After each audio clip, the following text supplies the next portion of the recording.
Hello students, my name is Siddharth Jain, assistant professor from Rajki Engineering College, Mainpuri. This is the third lecture of Unit 10, Unit 12, second for quantity estimation and construction management.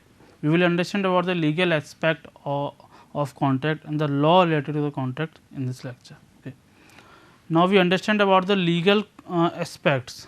What is the legal aspect, or we understand about the contract. Now contract क्या है, पहली बात तो ये समझ लेते हैं हमारे कंस्ट्रक्शन इंडस्ट्री में, हम सिविल इंजीनियरिंग इंडस्ट्री में। ओके, कॉन्ट्रैक्ट जनरल टर्म समझते हैं। कॉन्ट्रैक्ट क्या है? कॉन्ट्रैक्ट एक म्यूचुअल अंडरस्टैंडिंग और म्यूचुअल और लीगली बाइंडिंग एग्रीमेंट होता है दो पार्टी के बीच में। जो पार्टी काम करा रही है, जो कर रही है, दोनों पार्टी के बीच में रिटर्न एग्रीमेंट होता है जिसको हम साइन करते हैं कि आपको ये वर्क, ये कंस्ट्रक्शन वर्क इतने टाइम में, इतने पैसे में करना है, जिसमें दोनों पार्टीज़ के साइन होते हैं। एक लीगली होता है, इसमें जो भी अनलीगली, जो भी लीगली होता है, जिसमें जो भी डिफ़ॉल्ट आता है वो हमारी कोर्ट या जूडरी देखती है। ओके, कॉन्ट्रैक्ट क्यों लिखना पड़ता है? कॉन्ट्रैक्टर किसी कंस्ट्रक्शन प्रोजेक्ट को एग्जीक्यूट करने के लिए, उसको चलाने के लिए, उसको काम करने के लिए एक लीगली डॉक्यूमेंट उसके लिए लिखा जाता है, उसके लिए ज़रूरत पड़ती है उस कॉन्ट्रैक्ट की।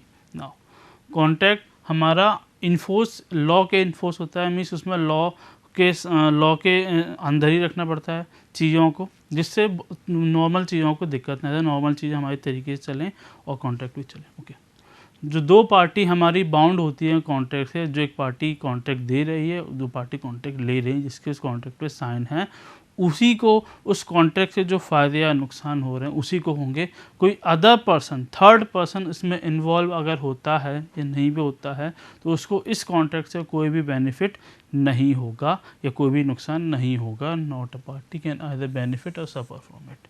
कि वही दो पार्टीज़ जो कॉन्ट्रैक्ट दे रही हैं या कॉन्ट्रैक्ट ले रही हैं, उन्हीं को इससे जो भी बेनिफिट्स हो रहे हैं, जो भी लॉसेस हो रहे हैं, वही सफ़र करेगी। Any other party will not suffer the any losses and any benefits from the contract between these two parties. Okay, now हम कुछ और चीज़ें समझ लेते हैं। कॉन्ट्रैक्ट हमारी अलग अलग जगह पे अलग अलग वेरी करता है। हमारा कॉन्ट्रैक्ट के जो लॉज होते हैं, जो लॉज एप्लीकेबल होते हैं विद कॉन्ट्रैक्ट के लिए, गवर्नमेंट लॉ होते हैं जिसको उसी लॉ के बेसिस पे हमको कॉन्ट्रैक्ट बनाना पड़ता है और उसी लॉ के बेसिस पे कॉन्ट्रैक्ट पे चलना पड़ता है।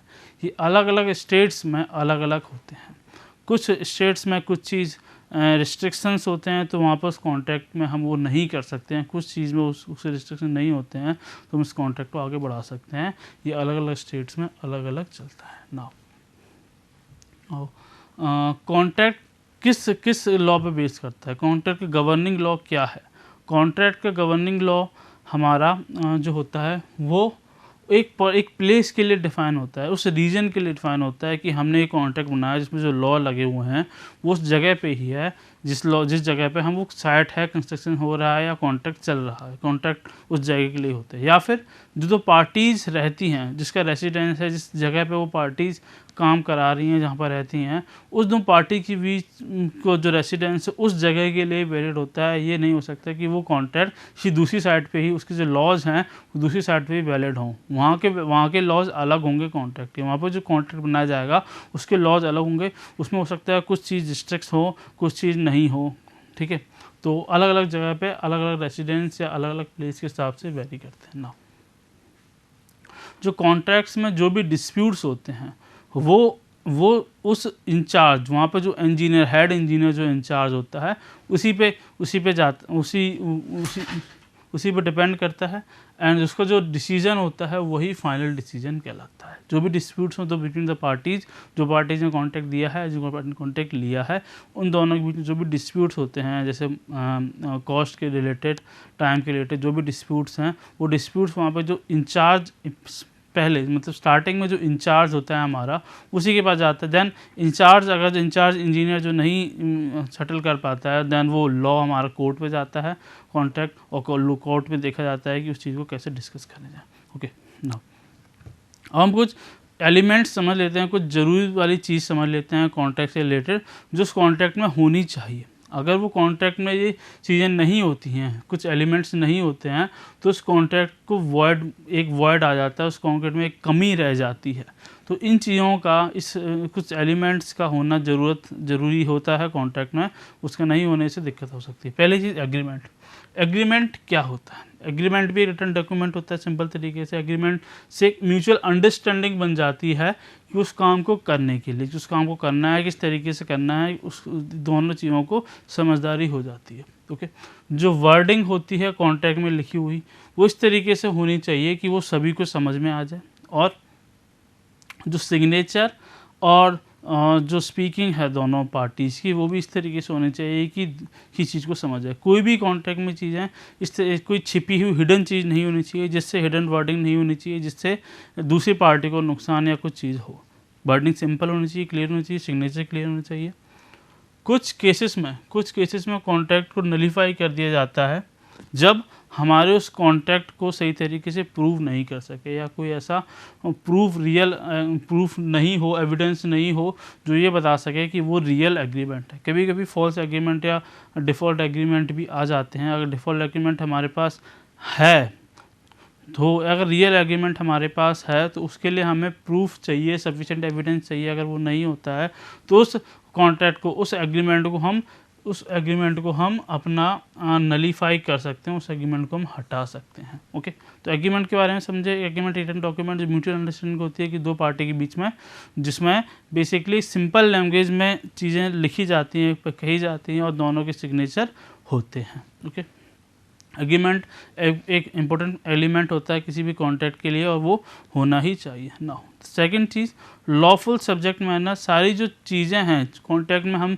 जो चीज़ें इंक्लूड कर रहे हैं, मान रहे हैं, वो सारी लॉ के अकॉर्डिंग होनी चाहिए, लॉफुल होनी चाहिए।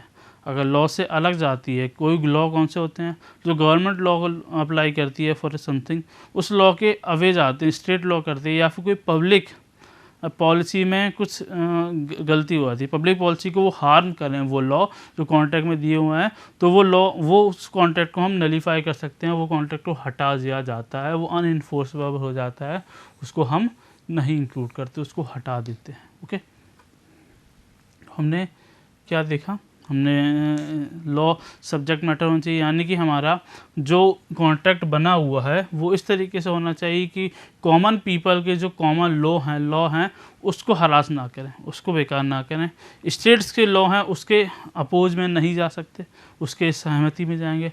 और जो पब्लिक पॉलिसी को बेकार ना करें, पब्लिक पॉलिसी जो हैं उसमें कोई बेकार चीज़ उत्पन्न ना करें, उसके लिए उस जैसा होना चाहिए कॉन्ट्रैक्ट। ओके, अगर इन तीनों चीज़ों में से किसी भी एक लॉज को ये कॉन्ट्रैक्ट इनवैलिड करता है तो उस कॉन्ट्रैक्ट को हम अनइन्फोर्स कर देते हैं, उस कॉन्ट्रैक्ट को हटा सकते हैं, वो कॉन्ट्रैक्ट नहीं रहेगा कोई भी पार्टी के बीच में ना। अगर कॉन्ट्रैक्ट में कोई भी क्राइम इन्वॉल्व है, कोई फ्रॉड इन्वॉल्व है, कोई गैम्बलिंग इन्वॉल्व है, कोई भी और दूसरी चीज़ जो अनलॉफुल हैं, जो क्राइम की सीरीज़ में आते हैं, क्राइम माना जाता है, उस क्राइम इन्वॉल्व अगर कॉन्ट्रैक्ट में है तो उस कॉन्ट्रैक्ट को हम अनलॉफुल मानेंगे, उस कॉन्ट्रैक्ट को अनइन्फोर्स कर देंगे, उसको हटा देंगे, उसको हम कॉन्ट्रैक्ट नहीं मानेंगे, उस कॉन्ट्रैक्ट को नलीफाई कर दिया जाएगा। ठीक है, तो लॉफुल सब्जेक्ट मैटर में क्या समझे? वो कॉन्ट्रैक्ट जिसमें लॉज होने चाहिए, जो public policy, state government laws और कॉमन पीपल के रूल्स को वैलिड करें, उसको हम मानेंगे। और उस कॉन्ट्रैक्ट में कोई भी क्राइम इंक्लूड ना हो, क्राइम, फ्रॉड, गैम्बलिंग कोई भी तरीके से नहीं होनी चाहिए, तो उसको हम अपने लॉफुल मानेंगे। नाउ तो valid consideration. Okay, valid consideration होना चाहिए दोनों पार्टीज़ का, दोनों पार्टीज़ हमें लॉ के अंदर सेटिस्फाई काम करे, रियल काम करे। लीगली स्पीकिंग होनी चाहिए consideration of mean of act of one party of return from a promise of other party. एक पार्टी से दूसरी पार्टी पे भरोसा होना चाहिए कि हम वो काम कर रहा है, उस पर भरोसा है। Okay, the requirement of law contract is satisfied if the consideration is real, valid and valuable. The function of law is assure the consideration on which the contract bases the judge of fairness. हमारे किसी भी चीज़, किसी भी contract में दो party के बीच में एक फेयरनेस होनी चाहिए, एक क्लियरनेस होनी चाहिए कि हाँ एक पार्टी काम कर रही है तो दूसरे को भरोसा है। अगर कोई चीज़ अनलॉफुल जाती है, नहीं लगती है, तो हम सीनियर इंजीनियर जो यहाँ पर है या फिर हम कोर्ट में भी जा सकते हैं उसको करने के लिए। Okay, now the third thing हम समझते हैं कंपेनेंट पार्टीज़। ओके, अगर कोई दूसरी पार्टी जो पर्याप्त क्षमता वाली है उस कॉन्ट्रैक्ट में आने के लिए, तो कंपोनेंट आ सकती है, बट वो कंपोनेंट से लॉ जो रिलेटेड होते हैं वो अलग अलग स्टेट्स में अलग अलग होते हैं। ज़रूरी नहीं कि हर स्टेट में उनको इंक्लूड कर दिया जाए, किसी स्टेट में कर दिया जाता है, किसी स्टेट में नहीं करते हैं। अगर वो पार्टी, कोई थर्ड पार्टी उस कॉन्ट्रैक्ट में आना चाहती हो, गुड फेथ के लिए आना चाहिए, पब्लिक हेल्प के लिए आती है, पब्लिक पॉलिसी के लिए आती है, तो उसको आने देते हैं। बट उसको कोई इफेक्ट नहीं पड़ेगा कॉन्ट्रैक्ट से, ना ही उसको कोई बेनिफिट होगा, ना ही उसको लॉस होगा। बट वो जो पार्टी है वो नॉर्मल कंडीशन में हो, वो माइनर नहीं हो, ड्रंकन स्टेट में ना हो, तभी उसको एप्लीकेबल मानेंगे, अदरवाइज उस पार्टी को हम नहीं लेंगे। और पार्टी कंपोनेंट होनी चाहिए, पर्याप्त मात्रा में सक्षम होनी चाहिए। ओके, ठीक। उस पार्टी को हम कोई इन्फोर्स नहीं लगा सकते, उस पार्टी को ना ही उस कॉन्ट्रैक्ट से कोई बेनिफिट मान सकते हैं, ना ही कुछ नुकसान मान सकते हैं। ये दो नुकसान और जो बेनिफिट्स हैं, जो वो केवल जो फर्स्ट पार्टी है जो कॉन्ट्रैक्ट दे रही है और सेकंड पार्टी जो कॉन्ट्रैक्ट ले रही है किसी भी कंस्ट्रक्शन प्रोजेक्ट का, उसी के अंदर जाएगा। The fourth element, the last element और the law for the contract is provisions. Okay, तो हम कुछ टाइप के एग्रीमेंट्स हमने कॉन्ट्रैक्ट में देखे जो लिखे जाते हैं और जो दो पार्टियों के बीच में अंडरस्टैंडिंग, म्यूचुअल अंडरस्टैंडिंग से निकलते हैं, जिसपे दोनों पार्टी के साइन होते हैं, जिसपे लॉ इन्फोर्स होती है। उसमें कुछ तरीके होने चाहिए, उसमें कुछ लिखे, जिस बातें लिखी होनी चाहिए उस बातों को समझ लेते हैं। पहली बात, अगर कॉन्ट्रैक्ट हमारे पास है तो लैंड उस चीज़ में कुछ चीज़ें होनी चाहिए, उस चीज़ों को समझते हैं। कॉन्ट्रैक्ट में किसी लैंड को सेल किया गया है, और किसी को लैंड को सेल किया गया है, परचेज किया गया है, किसी का इंटरेस्ट निकाला गया है लैंड का, लीज टाइम लिया गया है, तो उसको मेंशन होना चाहिए। वो लीज टाइम 1 ईयर से ज़्यादा होना चाहिए, तो उसको मेंशन रहना चाहिए उस कॉन्ट्रैक्ट में। प्रॉमिस अगर हम करते हैं किसी पे करने के लिए कि इतने टाइम बाद, इतने परसेंटेज ऑफ वर्क के बाद हम आपको इतना अमाउंट ऑफ मनी पे करेंगे, तो उसके लिए भी उसमें क्लेम आउट होना चाहिए ना। Promise of answer of depth, default, miscarriage of another person, कोई भी दूसरे पर्सन से अगर मिसकरेज दूसरी तरीके से डेप्थ है, उधार है, तो उसको मेंशन होना चाहिए। Now any agreement which is not to be perform within 1 year making it, अगर कोई दूसरा काम उसके अंदर, कोई किसी पार्टी जो कॉन्ट्रैक्ट लिया है उसके अंदर कोई दूसरा काम है जो 1 साल के अंदर नहीं किया गया, कि उसका काम लटका हुआ है, तो उस चीज़ को मेंशन करना चाहिए। ये इफेक्ट डालती है, उसको कंप्लीट कर ले वो भी मेंशन होना चाहिए। ये इफेक्ट डालती है कि आपकी जो पॉलिसी, आप जो काम करते हैं वो सही तरीके से कर रहे हैं या नहीं कर रहे हैं। For example, end of the long term. Okay, for the contract of the sale equipment such as exceeding rupees value unless. Okay, तो अगर उस कॉन्ट्रैक्ट में अगर हम कोई मटेरियल्स या कोई इक्विपमेंट परचेज कर रहे हैं, तो उसकी चीज़ भी लिखनी चाहिए जिसके कारण हम कुछ पार्ट पेमेंट कर सकें ना।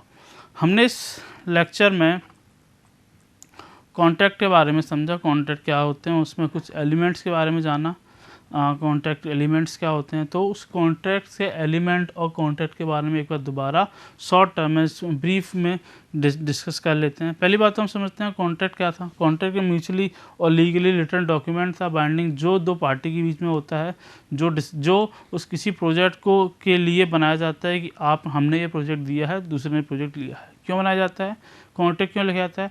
कि अगर कोई पार्टी किसी काम को ना करने के लिए पैसे नहीं देती है या वर्क टाइम पे नहीं करती है, तो उस कॉन्ट्रैक्ट के बेसिस पे, उस रिटर्न डॉक्यूमेंट के बेसिस पे हम उसको लोट में ले आ सकते हैं और अपना अमाउंट या वापस ले सकते हैं, अपनी जो भी नुकसान हुआ उसको अपन थर्ड पार्टी या सेकंड पार्टी से ले सकते हैं। तो इसीलिए कॉन्ट्रैक्ट लिखा जाता है, एक लीगली रिटर्न डॉक्यूमेंट होता है। अब ये दो पार्टी के बीच में होता है, जो काम करा रही है, जो काम कर रही है। ओके, अब इस कॉन्ट्रैक्ट के बेसिस पे कोई तीसरी पार्टी, थर्ड पर्सन या कॉमन पीपल को कोई भी नुकसान या कोई भी फ़ायदा नहीं हो सकता। क्यों? ये जो नुकसान या फ़ायदा उस कॉन्ट्रैक्ट में है, वो उन्हीं दो पार्टी के अंदर सीमित हो जाएंगे जिसने कॉन्ट्रैक्ट लिया है और कॉन्ट्रैक्ट दिया है, क्योंकि उन्हीं के बीच में है। तो कोई भी नुकसान या कोई भी बेनिफिट उन पार्टी को नहीं हो सकता है ना। तो कॉन्ट्रैक्ट जो होते हैं, जो लॉ होते हैं, वो कॉन्ट्रैक्ट के रिलेटेड जो लॉज होते हैं वो अलग अलग पार्टीज़ पे, अलग अलग स्टेट्स में डिपेंड करते हैं। हमारे अलग स्टेट में अलग हो सकता है, मध्य प्रदेश में अलग हो सकता है, यूपी में अलग हो सकता है, अलग अलग स्टेट्स में अलग अलग लॉज होते हैं। अब ये लॉज हमारे इस तरीके से होने चाहिए, पब्लिक पॉलिसी को, गवर्नमेंट के लॉ को और नॉर्मल लॉज को वैलिड रखें, इसके खिलाफ ना जाएं। ओके, अगर किसी particular specific contract okay, contract किस ये भी एक कॉन्ट्रैक्ट जो लॉज होते हैं वो एक रीजन में स्पेसिफाई होते हैं। किस रीजन में स्पेसिफाई होते हैं? जिस रीजन में अगर हमारा कंस्ट्रक्शन वर्क चल रहा है, जिसके लिए कॉन्ट्रैक्ट बनाया गया उस रीजन के लिए, या फिर जो पार्टीज़ हमारी जो कॉन्ट्रैक्ट ले और दे रही हैं, जो कॉन्ट्रैक्ट कर रही हैं, वो उस उनके रेसिडेंस एरिया में होनी चाहिए।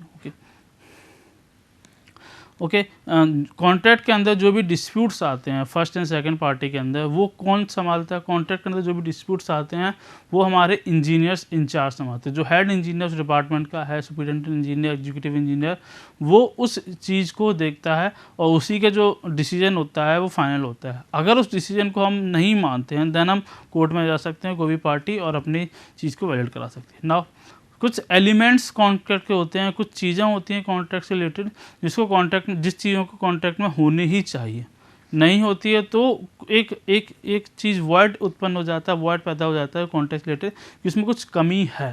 पहली बात तो एग्रीमेंट क्या है? एग्रीमेंट एक mutual understanding between the two party, दो पार्टी के बीच में अंडरस्टैंडिंग है, एक रिटर्न अंडरस्टैंडिंग है, जिसमें कुछ चीज़ें लिखी जाती हैं, जो पार्टी कॉन्ट्रैक्ट दे रही है और ले रही है। क्या लिखी जाती है? जो भी चीज़ें लिखी जाती हैं वो हमारी सिंपल वे में होनी चाहिए। उसमें लिखा क्या जाता है? उसमें ये लिखा जाता है कि हम पार्टीज़ को कितने परसेंटेज वर्क के बाद कितना पेमेंट करने वाले हैं, कितना पेमेंट करने वाले, क्या क्या लॉज हैं वो लिखे जाते हैं, और वेरी सिंपल लैंग्वेज में, बहुत सरल लैंग्वेज में लिखे जाते हैं, जिससे कोई हिडन पार्ट ना हो उसमें। और उसमें दोनों पार्टीज़ के साइन होते हैं, इससे दोनों के पास एक लीगली डॉक्यूमेंट आ जाता है कि हाँ इसने ये कहा था, हाँ इसने वो कहा था। ओके, इसको हम नलीफाई कर सकते हैं अगर हमारे पास कोई दावा करता है कि ये फेक नहीं है, ये फेक है, रियल नहीं है, तो उसके लिए अगर हमें पर्याप्त मात्रा में, या बोल सकते हैं सफिशेंट एविडेंस और जो सबूत होते हैं वो दिखाने पड़ेंगे। अगर हमारे पास नहीं है तो वो एग्रीमेंट को नलीफाई कर दिया जाता है कि ये रियल एग्रीमेंट नहीं है। कभी कभी होता भी है, तो उसके लिए हटा सकते हैं। तो पहली चीज़ एग्रीमेंट होना चाहिए। दूसरी चीज़ लॉफुल सब्जेक्ट, मैंने लॉ, जो एग्रीमेंट बना है, जो कॉन्ट्रैक्ट बना है, वो लॉ के अंदर ही आना चाहिए, लॉ से बाहर नहीं जाना चाहिए। वो कौन से लॉ होते हैं? लॉज वो होते हैं जो हमारे कॉमन लॉ हैं, जो कॉमन गवर्नमेंट के लॉज होते हैं, और कुछ स्टेट्स लॉ भी होते हैं, कुछ स्टेट्स के अलग अलग लॉ होते हैं। उन स्टेट्स के लॉ के अंदर ही हम उस कॉन्ट्रैक्ट को रखना चाहिए। अगर नहीं रखते हैं तो वो कॉन्ट्रैक्ट हमारा नलीफाई कर दिया जाता है, अनइन्फोर्स कर दिया जाता है। या फिर तीसरी चीज़ क्या है? हमारे पास पब्लिक पॉलिसीज़ जो हैं, पब्लिक पॉलिसी को हार्म ना करे, वो कॉन्ट्रैक्ट अगर हमारे पब्लिक पॉलिसी को हार्म करता है तो उसको भी हम हटा देते हैं। तो 3 तरीके के लॉज के अंदर ही हमारा होना चाहिए। 3 तरीके के लॉज में अगर कोई भी लॉ हमारा वैलिड नहीं होता, अनवैलिड होता है, तो इस पूरे कॉन्ट्रैक्ट को हम हटा सकते हैं, पूरे कॉन्ट्रैक्ट को हम अनइन्फोर्सेबल कर सकते हैं, और वहाँ पर काम होना बंद हो जाएगा। वहाँ पर दोबारा तरीके से कॉन्ट्रैक्ट बनाया जाएगा, देन उस काम को आगे बढ़ाया जाएगा।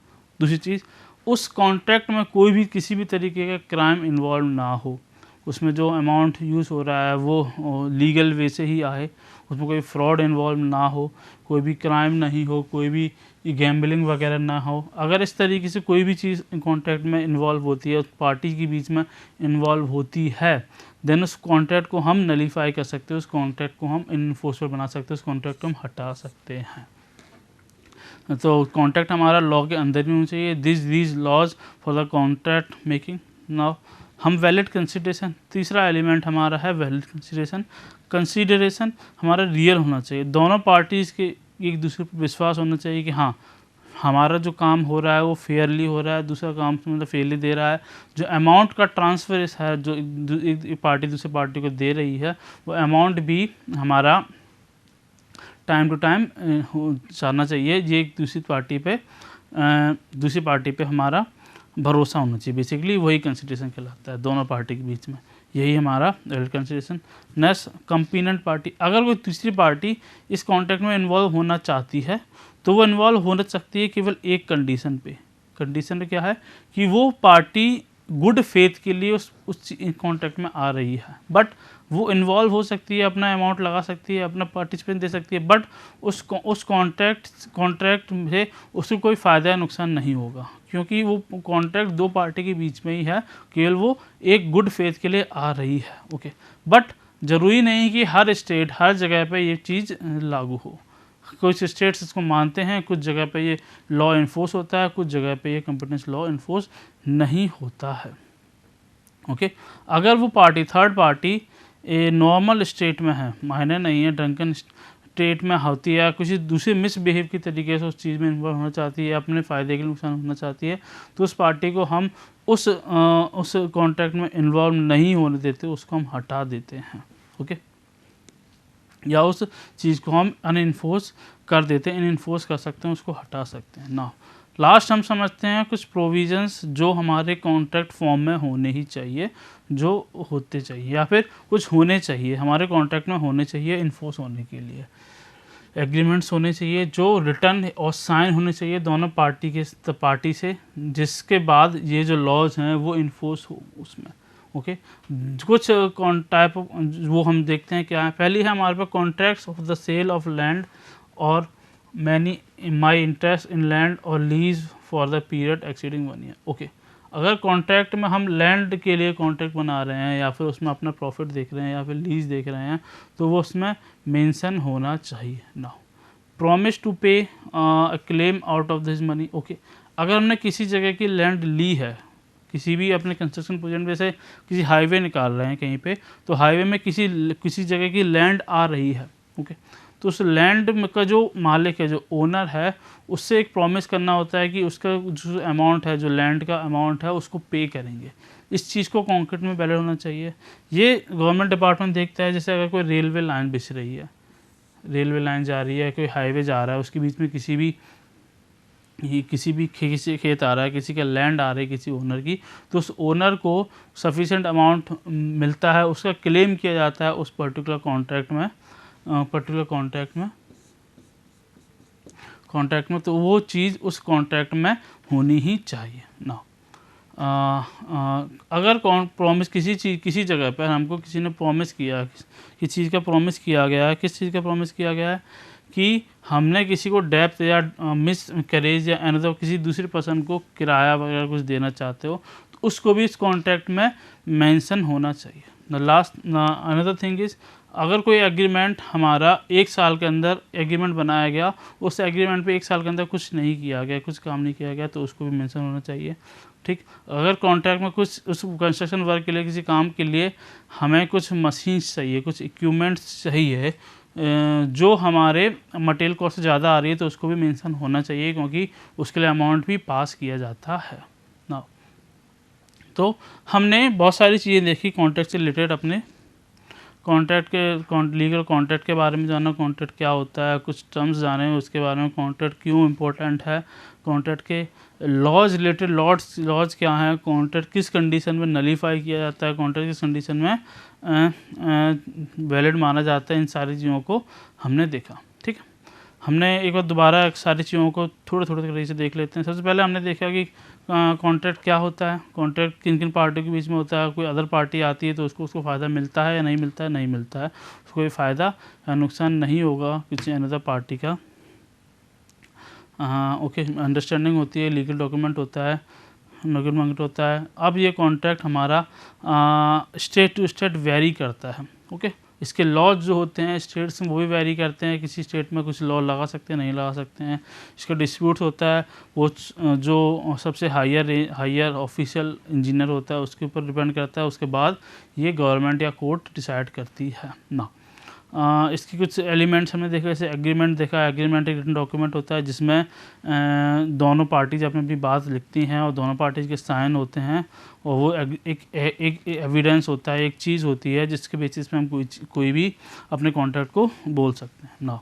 कुछ लॉज हमारे होने चाहिए जो उस कॉन्ट्रैक्ट के लिए वैलिड होने चाहिए। जैसे लॉज क्या मतलब, कोई हमारा कॉन्ट्रैक्ट उस लॉ के अंदर ही आना चाहिए।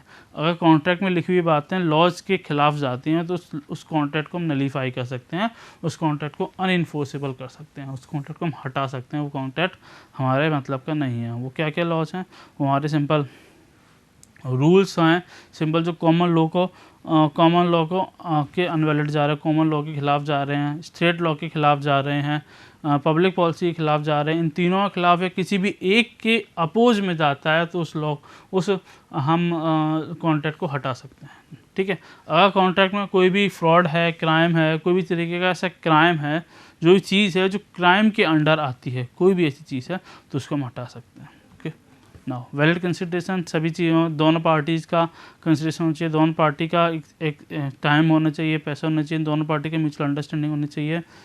हमने देखा कंपेनियन पार्टी या कोई अदर पार्टी आना चाहती है, इसमें सक्षम पार्टी आना चाहती है, वो तभी आ सकती है वो सही तरीके से हो, सही रूप में हो, और उसका जो पर्पज़ है वो पब्लिक फेथ में ही जा रहा है, तभी उस पार्टी में इन्वॉल्व, तभी उस कॉन्ट्रैक्ट में इन्वॉल्व हो सकती है, और उस पार्टी को कुछ नुकसान या फ़ायदा नहीं होगा, केवल पब्लिक हेल्थ में जा रही है, पब्लिक बेनिफिट्स में जा रही है, तो अच्छी बात है। ओके, लास्ट हमने देखा कुछ चीज़ें प्रोविजंस देखी, जैसे अगर हमने कोई लैंड के लिए अगर हम कोई कॉन्ट्रैक्ट निकाल रहे हैं तो उस लैंड के बारे में, उसके इंटरेस्ट के बारे में, अपने इंटरेस्ट के बारे में और लीज पीरियड के बारे में भी मेंशन होना चाहिए। और अगर हमारी लैंड आ रही है तो उस लैंड के पे करने का प्रॉमिस, उस लैंड के जो एक्चुअल अमाउंट है, जो ओनर है लैंड का, उस लैंड के ओनर को पैसे पे करने का प्रॉमिस भी उस कॉन्ट्रैक्ट में होना चाहिए ना। उसके अलावा हमने देखा कि और भी चीज़ें, अगर कोई मटेरियल्स या कोई इक्विपमेंट हम बाई कर रहे हैं तो उसका अमाउंट हमको कम मिलना चाहिए, उसकी चीज़ भी हमारी इस कॉन्ट्रैक्ट में होनी चाहिए। ठीक है, तो हमने आज की क्लास में कॉन्ट्रैक्ट के बारे में जाना, उसके लॉ के बारे में समझा। अब टाइप्स ऑफ कॉन्ट्रैक्ट की बारी आती है। टाइप्स ऑफ कॉन्ट्रैक्ट होते हैं, उस टाइप ऑफ कॉन्ट्रैक्ट के बारे में अगली क्लास में समझेंगे, उस टाइप ऑफ कॉन्ट्रैक्ट क्या क्या होते हैं। आज की क्लास में हम इतने ही रखते हैं, जिसमें हमने कॉन्ट्रैक्ट के बारे में समझा, उसके लीगल एस्पेक्ट के बारे में समझा, कॉन्ट्रैक्ट किस किस स्टेट में कैसे वेरी करते हैं, कॉन्ट्रैक्ट के लॉज क्या होते हैं, कुछ एलिमेंट्स होते हैं कॉन्ट्रैक्ट के, उसके बारे में समझा, जैसे agreement, laws, valid consideration, companion party, the provision for the regarding form, जो भी फॉर्म लिया गया है, ये फॉर्म हमारा है उसके रिगार्डिंग। तो हमने आज की क्लास में कॉन्ट्रैक्ट के बारे में, उसे सम चीज़ों के बारे में जाना, लॉज के बारे में समझा। अगली क्लास में हम इसके टाइप्स ऑफ कॉन्ट्रैक्ट के बारे में समझेंगे और कुछ क्वेश्चंस देखेंगे या कुछ चीज़ें देखेंगे जो कॉन्ट्रैक्ट के बारे में स्पेसिफाई करती हैं। आज की क्लास में हम इतने ही रखते हैं। Thank you.